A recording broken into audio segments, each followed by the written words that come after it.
The Canadian Securities Exchange presents your go-to source for trends in junior and small cap markets. Each month, join host Anna Seren and financial expert Bruce Campbell in partnership with Stockhouse. Welcome to episode 4 of The Market This Month. You're joining us in May of 2025. In the 2025 Canadian federal election held on April 28th, Mark Carney's Liberal Party secured a fourth consecutive term, forming a minority government with 169 seats, just 3 seats short of a majority.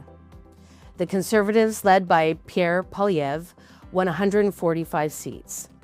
Carney, a former central banker, also won his seat in Nepean, Ottawa. The Liberals' victory was attributed in part to public concern over U.S. President Donald Trump's aggressive trade policies and annexation rhetoric, which contrasted with Carney's emphasis on Canadian sovereignty and economic stability.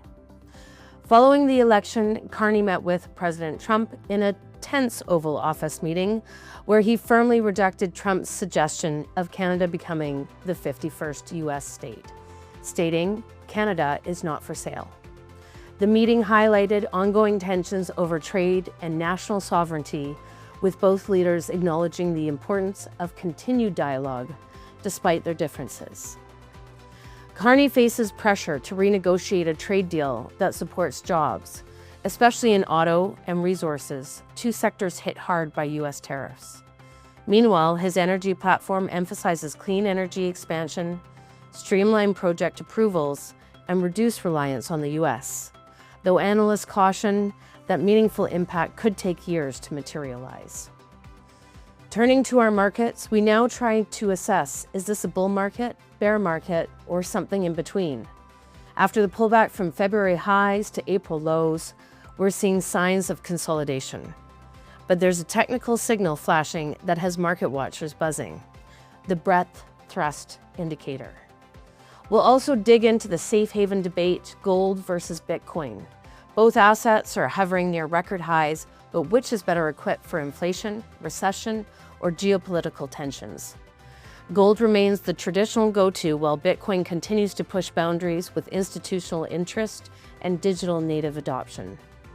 As uncertainty looms, choosing your hedge wisely matters more than ever. As we navigate this evolving landscape, post-election shifts, global policy pressures, and volatile sentiment across sectors, one thing is clear. Understanding market signals, sector exposure, and long-term trends is more important than ever. Hi, my name's Anna Seren. I'm Director of Listings Development with the Canadian Securities Exchange. You're joining us here for episode 4 of The Market This Month. I'm joined by none other than Bruce Campbell with Stonecastle Investment Management.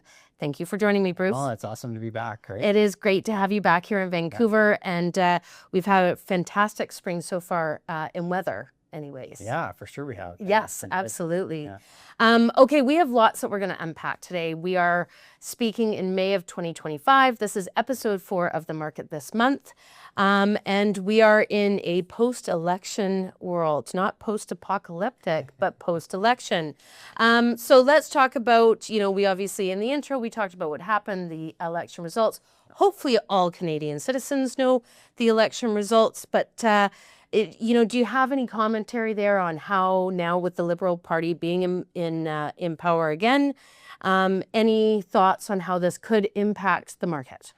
Yeah, I mean, I guess the concern or part of the concern was what would happen and how that might impact investment markets. And we really didn't see much impact at all, right? So Canadian dollar was still fairly stable. Canadian markets were still fairly stable. Canadian bond rates were still fairly stable. So from that perspective, it really just kind of came and went, and it didn't really have a large impact on investing immediately. Right. And now, this is where things are going to change going forward. What happens with the productivity, what happens with, some of the unlocking of resources, and, how will this all transpire over the next few years? Right. Now, maybe another way of looking at it is that the rubber needs to hit the road now. So there's been a dialogue. I feel like we've been in this election mode for much longer than we were actually in it, because we knew that Trudeau was going to be stepping down. We knew that Carney was going to be stepping in. And then we knew this election would happen. So we've been in this mode for a while. Do you think maybe the markets didn't react as much as we thought that they might because there's a little bit of investor exhaustion, that reacting to it might be more than they're able to do anymore?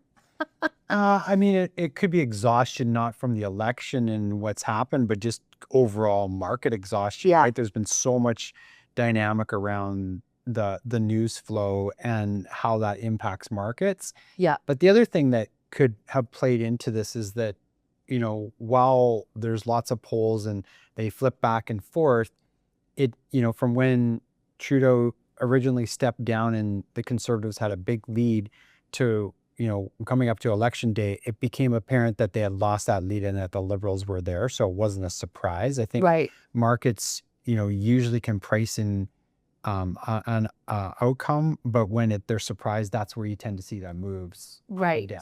Gotcha. That makes sense. Well, some of the things that he has talked about implementing, I think will take a little bit of time for us to see how that's going to play out as far as some things that might come down and hit the market. So we'll pay attention to that. Okay. Are we in a bull market or a bear market, Bruce? Yeah, we're unfortunately right in kind of the no man's land right Right. now. So, there's lots of traditional kind of metrics that, are simple and people like to use. So Okay. the 200-day moving average, if the market's above the 200-day moving average or below the 200-day moving average. Right. In Canada, we are above that. I mean, by no means does that define a bull market or a bear market. Yeah. But that certainly is positive, or at least not negative. In the US, we dropped way down and we came up to that level. We've just been sort of like gravitating towards that for the last few weeks. But what we have seen that, makes investors a little bit concerned and nervous is what the leadership is. And so we saw this leadership of, technology prior to the market starting to correct. And now we've seen that rotate. So it's consumer staples, utilities, financials is a good sign. That's been positive. But typically when we see those staples and utilities leading, that's usually, investors are concerned. So we almost have a bit of a barbell. And so we're kind of in this no man chop land. Are we in market purgatory or? Perhaps we've come through earnings and, we've come through the majority of earnings. And by the time this is broadcast, we'll be finished with earnings. And they have been, for the most part, fairly good. I mean, obviously the one concern is tariffs and what impact those will have. And we still won't know that for a while. So it's hard to actually say whether or not we are in a new bull market and we just saw this correction happen, or if we're, going to consolidate and go sideways, and only time is going to tell us that. Right. So we're not exactly sure where we're at. Hopefully it's a bull market. That's my hope for all of us. Okay, let's talk about, this is a technical signal that you pay attention to. The the breadth thrust indicator. Yep. Right? Okay, I'm just going to give a little background on what this is. But the breadth thrust indicator is rarely triggered technical measure of market momentum. It was developed by a fund manager, Martin Zweig.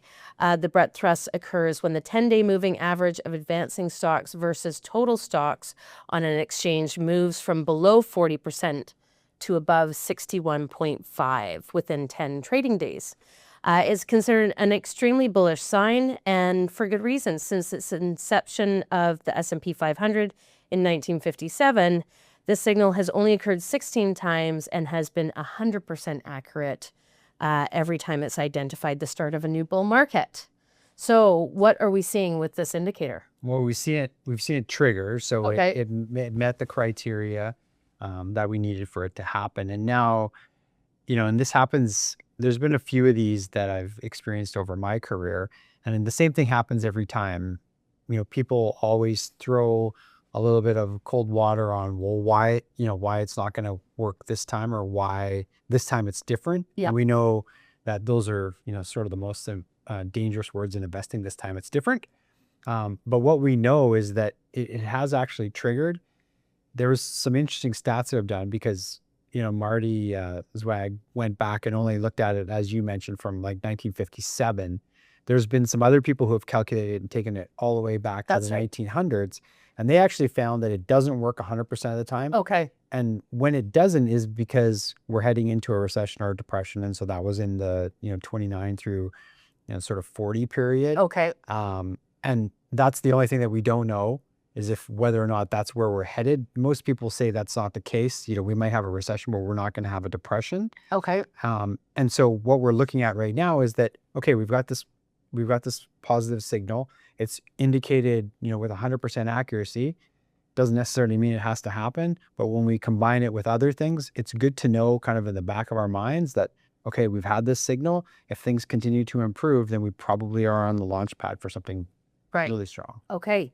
Well, it seems like there's a few indicators out there right now that are telling us that there is a possibility that we could see a bit of a market, right? Yeah, I mean, the market's V-bottomed so far. It hasn't retested that. It's regained 50% of its drop from high to low. It's regained that. It's not quite at that 200-day moving average. What we want to see, though, is we want to see investors' appetite for stocks move more towards the higher growthier type of companies, as opposed to the defensive staples utilities type of names. And we can actually see a barbell. We've seen that before. So 2019 was an example of that, where technology led and utilities led, which was an interesting year. Maybe we see that again, but we need that leadership. So far, it looks like financials are starting to come. It'd be nice to see if we saw something else, maybe industrials or mining or even technology. Okay. And on that note, I mean, the one elephant in the room that we haven't brought up in episode 4 is tariffs. Yeah. Do you feel, it feels to me like it's starting to settle down a bit, the yo-yo back and forth. I mean, look, tariffs are still going to be a part of our life for the foreseeable future. It seems like that is what's happening. But the back and forth seems to be slowing down. Is that helping things settle a little? Yeah. So if you, like you say, the back and forth, if you take those, those little marbles that are on the strings and they hit each other and they go back and forth, well, the energy is now starting to wear that it's like smaller, as it comes to a stop. I don't think that now that, they've proposed tariffs, that tariffs are gone. I don't think they're out of the, going to go back to no tariffs, but they will probably get scaled back significantly. And as a result, the market's been able to recognize that and starting to be able to price that in. The surprises are really what caused the big movement up and down. Mm-hmm. And it seems like that's started to fade. Okay. Well, that's good for now. And I guess we'll find out in the coming quarters how that's affecting, the bottom line for the companies that we're investing in, right? Well, the one big thing that, has had a fairly negative impact is consumer sentiment. Okay. And that's just because of kind of the uneasiness of, well, what's happening with those tariffs? But interestingly enough, there's been lots of studies done on consumer sentiment. And when consumer sentiment's high, markets don't tend to do well over the next sort of 12 or 24 months. Right. And when consumer sentiment is low, they do tend to do fairly well because it's all washed out. Right. And of course, every time is unique, but human emotion tends to be fairly similar. So we've just seen a very low reading for consumer sentiment. So it'll be interesting what happens going forward. And it's just one more piece to kind of add to all the others when we kind of look at all of the feedback and all of the data together. Well, I think too, when you talk about investor sentiment, even for me personally, when the markets are good, I don't examine my portfolio as closely as when they're bad. Yeah. So maybe just the human nature component is that when there is a lot of the pendulum swinging or uncertainty in the markets, we might as investors pay more attention. Yeah. Maybe we become more active investors, and maybe that leads to better markets. Perhaps. Yeah. Okay, let's talk about gold and the US dollar. Obviously, the two are having a moment. Tell us what's happening. Yeah. So, we've talked a lot about gold and gold's, bumping up against new highs right now. Yeah.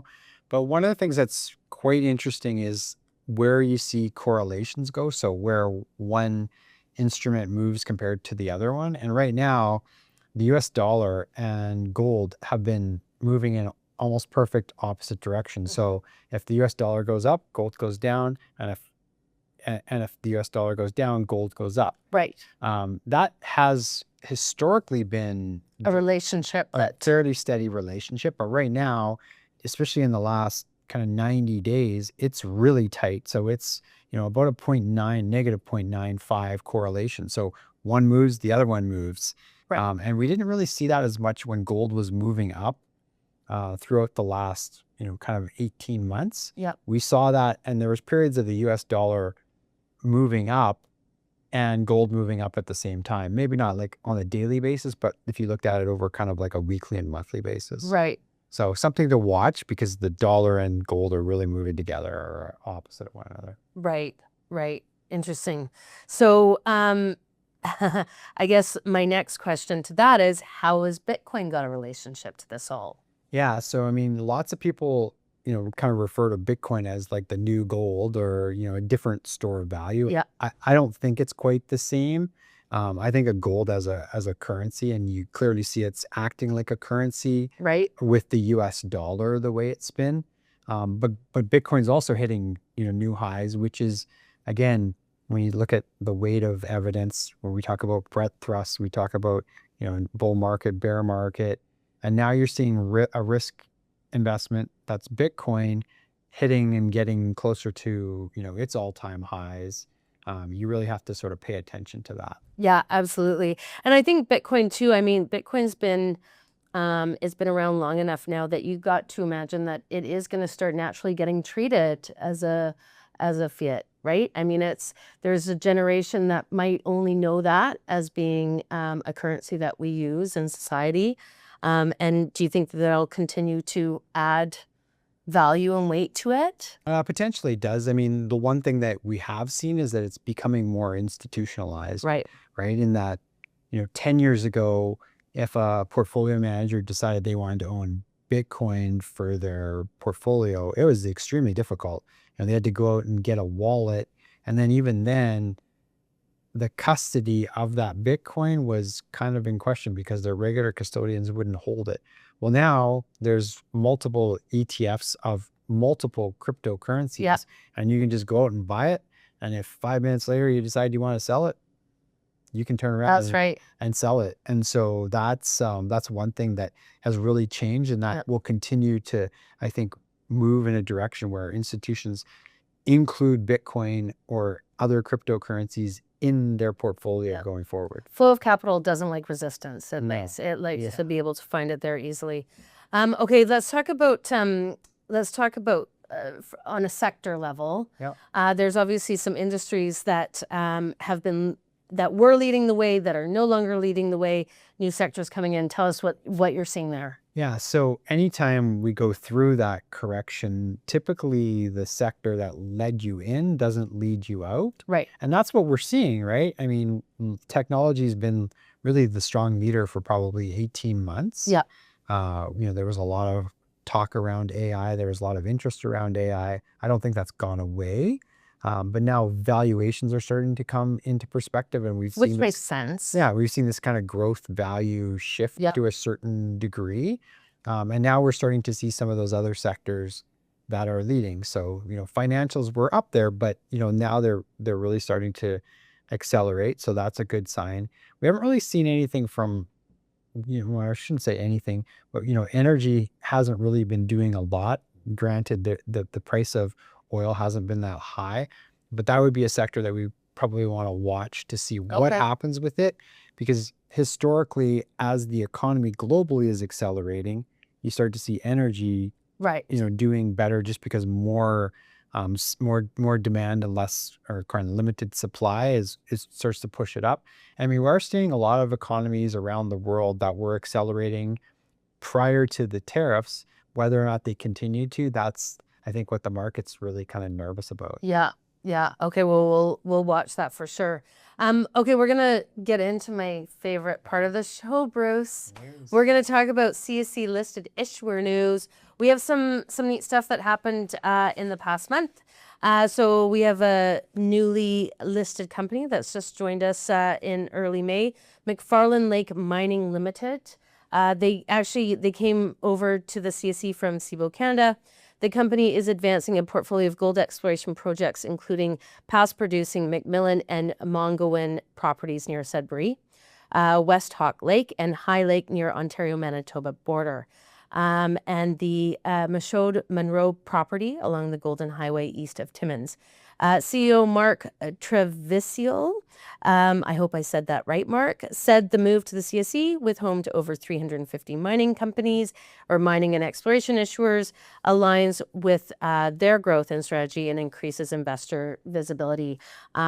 So we're very excited to have them. We love seeing these local Canadian projects, and definitely they have a great team behind them. So welcome, McFarland. Thank you for joining the CSE and the family. Beyond Oil, I wanted to mention I thought this was interesting, Bruce. So they've been with us for a little while. They're a food tech innovator focused on reducing health risks from fried foods and improving sustainability in commercial kitchens. They recently exercised $4.5 million in warrants.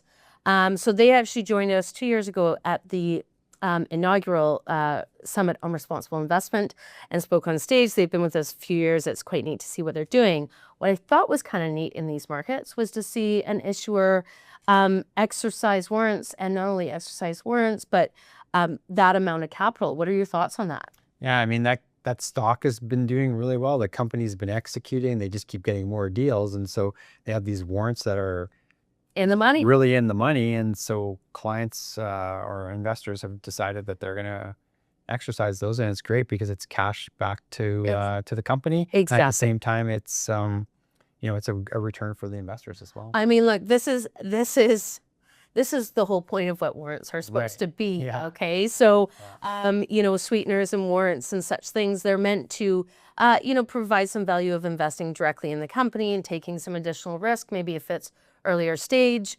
And the goal is that the warrants end up in the money.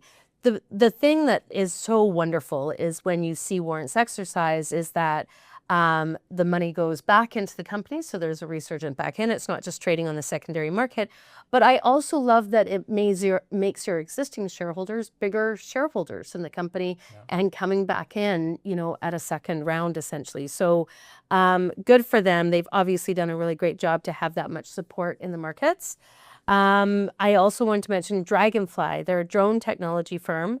They just raised $3.6 million US. Under their NASDAQ listing. And so I thought, first of all, this was interesting because we're starting to see more and more drone companies coming to the market, which I thought was interesting.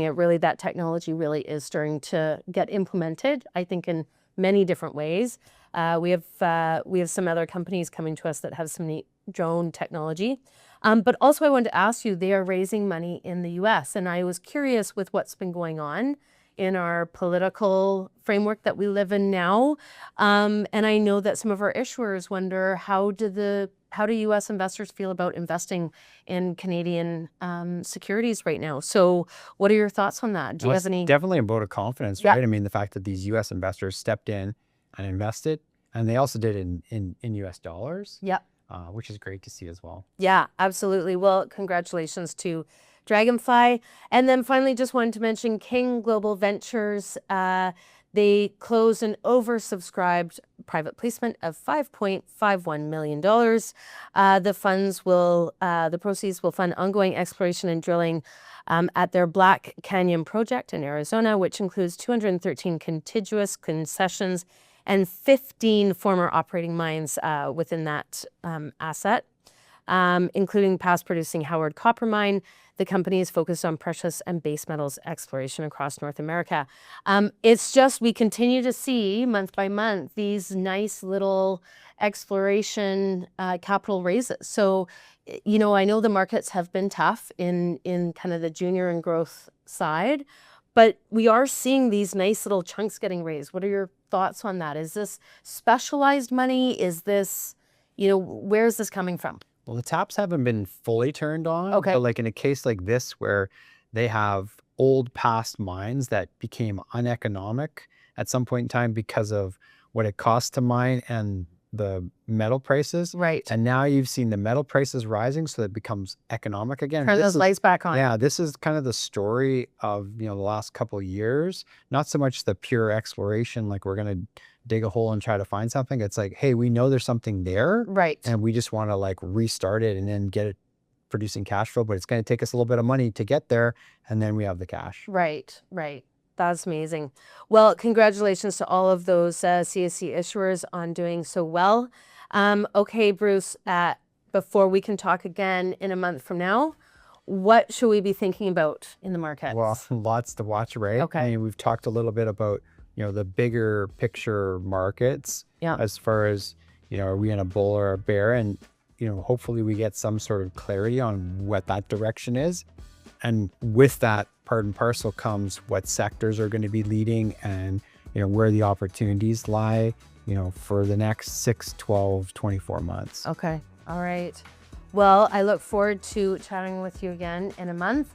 Thank you all for joining us as episode 4 of The Market This Month. We will be back in June for episode 5. We have the Summit on Responsible Investment coming up. We will be in your hometown of Kelowna. For anyone locally, please come and join us. All of the information can be found on our website. We will be releasing content all summer long, highlighting our issuers that are in the space. So stay tuned. If you go to our YouTube page, feel free to hit subscribe, and we'll let you know when new content comes to our CSC TV. Thank you again for joining us, Bruce, and look forward to chatting next month. Yeah, exactly.